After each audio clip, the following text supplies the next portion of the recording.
तो वो जंगल में गए, शिव मंदिर में एक वृद्ध लेटे हुए थे और शिव जी की वो होती है शिवलिंग, उसमें पैर लगाए थे और देहरी में सिर लगाए लेटे हुए।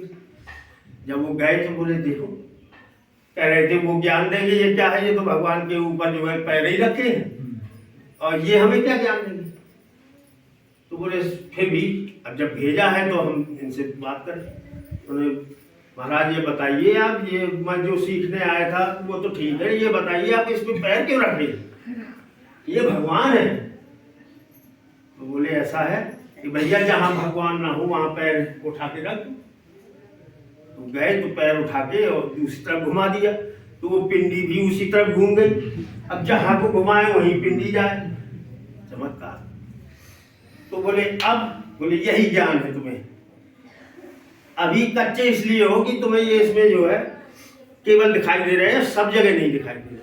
माने सभी कण कण में, सभी जीव जंतु में, पशु पक्षियों में, सभी हम आप में, हर जगह हमें राम अपना दिखाई देने लगे। तब जो है फिर पक्के हो गए, बोले ये है, समझो कहाँ नहीं है ब्रह्म, सब जगह है।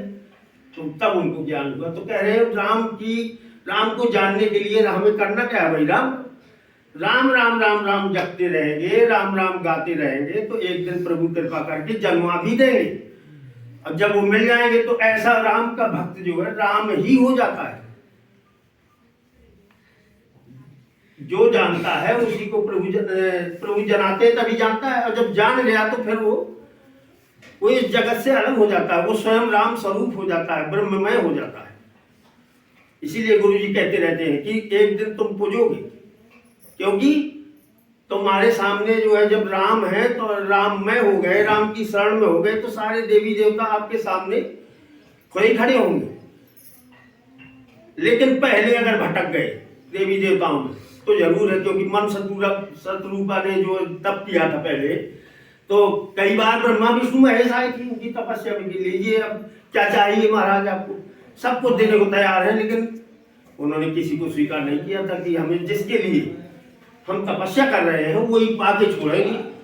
पाया राम राम की जय, राम राम की जय, राम राम की जय। सदगुरुदेव भगवान की शरण में कोटिशा वंदन सभी राम भक्तों को, राम भक्त के संतों को शरण कोटि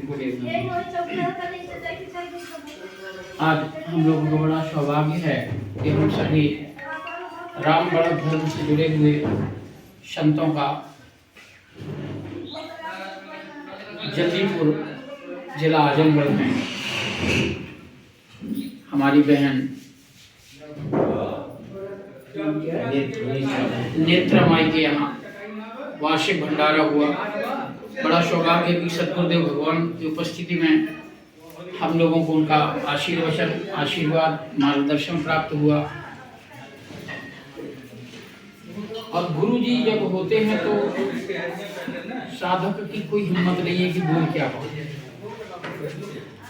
लेकिन गुरु आदेश है तो केवल दो शब्दों में ही मेरी बात सुनी होती, वही समाप्त हो जाती है, रा और माँ। दुनिया की समस्त शक्तियों को अगर ग्रहण करना है तो रा से उठाइए और माँ पे सीधे विराम लगा दीजिए। बस यही राम नाम का वैभव, यही प्रताप है। राम नाम को धारण करके दुनिया की सारी संपत्तियों को, सारी शक्तियों को अर्जित कर लीजिए और इस भवसागर से अपने आप को पार लगाइए। राम राम कीजिए। राम राम। थोड़े शब्दों में क्षण भंगुर जीवन की कलिका कल प्रात समय में कहीं न मलया गिर की सुच शीतल मंद समीर चली न चली।